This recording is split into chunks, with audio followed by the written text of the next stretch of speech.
Hello everyone, we'll be taking a look at Ukraine, Israel, and other conflicts of interest. As of this recording, it is November 1st, 2023. So starting off with Ukraine, we're taking a look at some of the map updates out here. So first, Liman Pershi, we can see that the Russians have advanced a bit further along this western area towards the Oskil River. And one of the updates that are also listed is that just the Oskil River seems to be just more or less updated as per, not necessarily in advance by Russian forces, but that it's further clarified that the front line is designated across and towards the Oskil River. And another update here near Robotyne, as we can see, Ukrainian forces have advanced a bit, not necessarily extending the front line, but further claiming half of a few fields out here. And other than that, that seems to be the only map updates as per right now.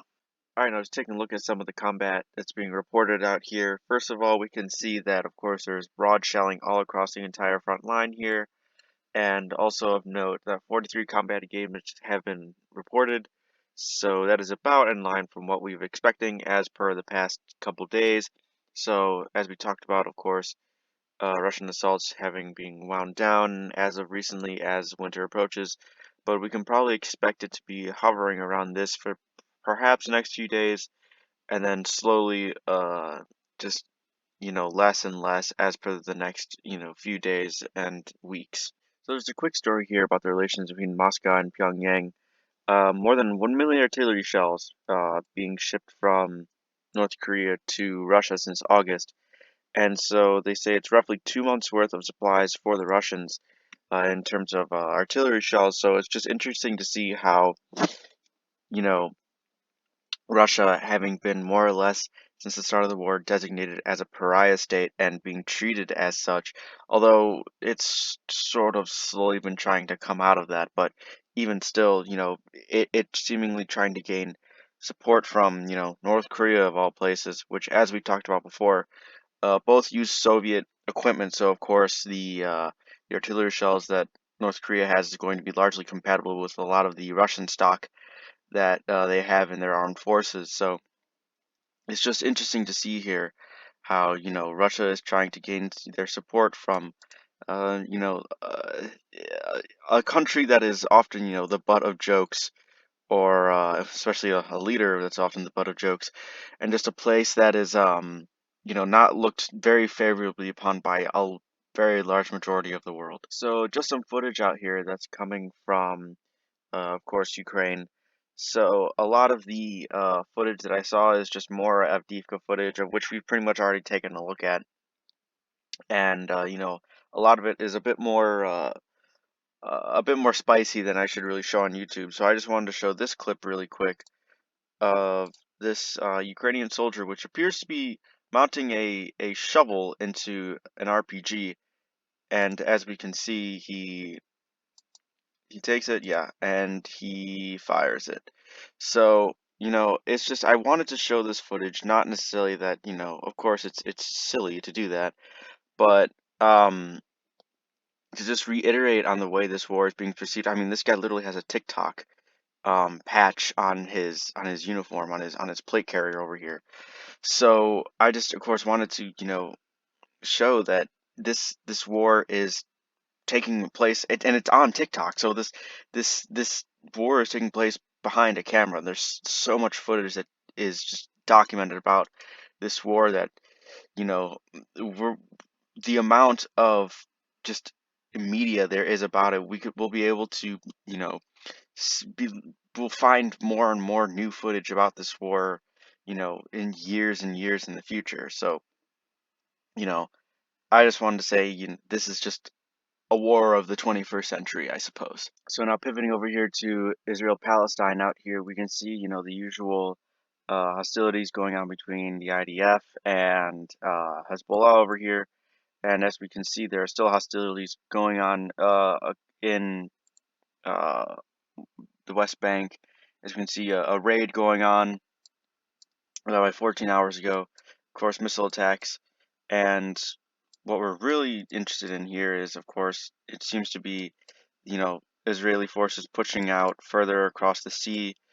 And most importantly, that I really wanted to highlight is that they're nearly all the way across the Gaza Strip out here. So they're, like I said, they're trying to cut them in half and isolate Gaza City, and seemingly either try to completely eliminate Hamas in this area, or what. But also, I wanted to talk about, there is still, even like a lot of the media says, they're often and mostly talking about, Israel trying to tell northern Gaza residents to uh, evacuate to the south of Gaza, and even then, there's still airstrikes going on in South Gaza. So, is there really a safe place to be here in Gaza, considering, the entire border has been apparently walled off, fenced off, and only what a few people are allowed through the Egyptian border? So, anyways, that's all I really wanted to say about that, just in terms of this map in general. But yeah, and also we'll take a look at what Houthis are doing out there as well. So, of course, reporting on a story, it's hard to keep consistent information when it's a story that's constantly developing all the time. So, here we go. So, foreign nationals are apparently allowed to leave through the Rafah crossing, that's with Egypt, and it says here, foreign nationals and the seriously injured are allowed to leave. Comes as the only cancer treatment in Gaza is out of service since it ran out of fuel, and pretty much from my understanding, like all of Gaza is either out of fuel or very, very low. Had less than 24 hours of fuel remaining, and Egypt will take in 81 wounded people from Gaza and treat them in a hospital. So, like we talk about, it's just this crossing is incredibly restrictive, at least from what it was before when it was open, and now it's only letting it in, or out rather, foreign nationals and those who are severely injured. And what constitutes severely injured? Of course, we don't really know. Um, and as we said, it said somewhere around here that, controlled and time limited periods, and that there are people, yeah, families begging to be let out, and there are people, some who were even turned away. So, who are all foreign nationals allowed out, or are only some of them? Who knows? But yeah, it's something I just want to talk about really quick. So here's just some footage I wanted to show the first couple seconds of, since it's not good footage to show. But if you see here, if you follow the Ukraine-Russia conflict, and if you just see what's going on here, you know exactly what's about to happen, pretty much. Especially if you follow, pretty much any of the Ukrainian combat, uh, like Twitter or subreddit posts, just areas where you see a lot of that going on. But if you don't know, this is a drone drop, this is footage from a drone, and as we can see here, this is a either a grenade or any some kind of explosive that, when dropped, it will explode on impact. And so these are Israeli soldiers, and in the rest of the clip, of course, it drops, and these individuals are hit.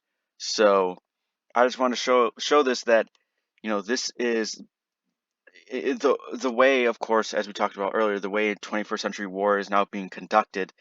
Um, this is essentially how this is how it's being done, with drones from, you know, high atop an area where you can't even hear or see them. Um, so I just wanted to show this really quick. So here's some footage coming out of Yemen here. What we're looking at is reportedly to be a ballistic missile that is, as we'll see in a second here, rather, is launched by the Houthi rebels. And in terms of uh, firepower that these individuals would have, this is something that is incredibly powerful, as we've talked about a bit before. Yeah, as you can see, it's being launched. So, um, this is an incredibly powerful weapon that, as we also will see about here, other missiles that are being launched by them. And in a second here as well, we can see, yeah, what appear to be one-way drones, or kamikaze drones, that, of course, we know the Houthis are backed by Iran, and these drones in particular look surprisingly, of course, I mean, not surprisingly rather, um, similar to the drones that are supplied to Russia. Um, and as if you listen to this footage, which I don't really want to show the audio, but and because the what the individuals in the background are saying, um, but uh, these drones are look very similar to those that are apparently supplied by Iran to Russia that are also one-way drones.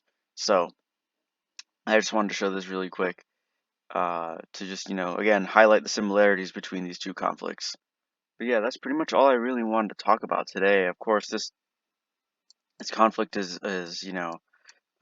developing as developing rapidly as we talk about it. And you see, look, even just looking at this map again, it looks like it changed.